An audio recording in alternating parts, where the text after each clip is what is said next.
Continuing their push to expand their so-called guest worker program. They say foreign workers will do jobs Americans won't do, and a guest worker program, in their tortured reasoning, in my opinion, seem to think that would assure border security. But as Lisa Sylvester reports, critics now say those programs encourage business to replace Americans with foreign workers who work for lower wages. 37-year-old Caffrey Russell was displaced by Hurricane Katrina. He moved to Georgia and has been looking for a delivery or warehousing job, really anything he can get his hands on. It's hard being an evacuee and still looking for a job. You know, I'm not a bad person at all. You know, I just think it's being stereotyped. His story is not unique. The national unemployment rate for black men is 8.3%, compared to Hispanic men at 5.4% and white men at 4.5%. For black male high school dropouts in their 20s, an astounding 72% are jobless. The issue has the attention of Senator Chuck Schumer, the head of the Congressional Joint Economic Committee. To have a large segment of our society just not having any jobs whatsoever is a real problem for the whole of society. Schumer does not support the guest worker provisions proposed last year because it would bring in tens of thousands of foreign workers to compete with Americans who are already struggling to find work. The Bush administration has argued that foreign workers would be filling jobs Americans, quote, won't do.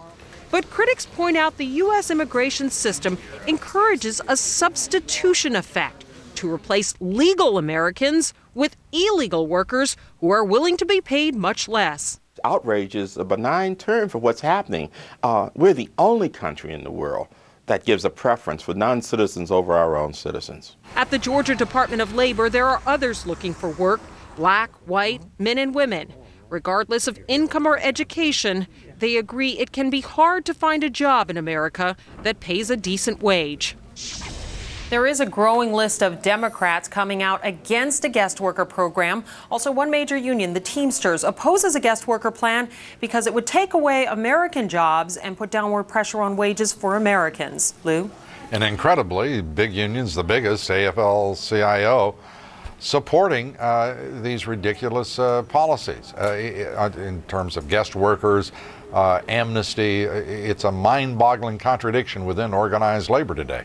Lou, this is one of those really big issues, why it is that the unions particularly are supporting a plan that would bring in workers from other countries who would compete with the lowest, the most unskilled workers in this country, those at the bottom of the economic scale. But indeed, you're right, they are supporting that policy, Lou.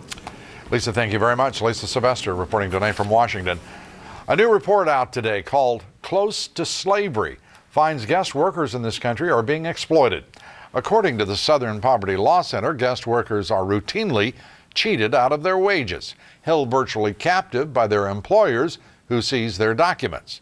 They are forced to live in squalid conditions and often denied medical benefits for their injuries.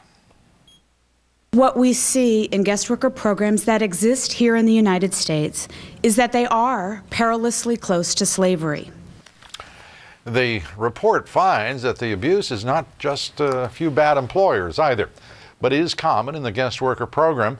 The Southern Poverty Law Center concludes Congress should reform our broken immigration system, but reform should not rely on creating a vast new guest worker program. Coming up next, insurance company policies may be helping to hide the true cost of alcohol abuse in this country.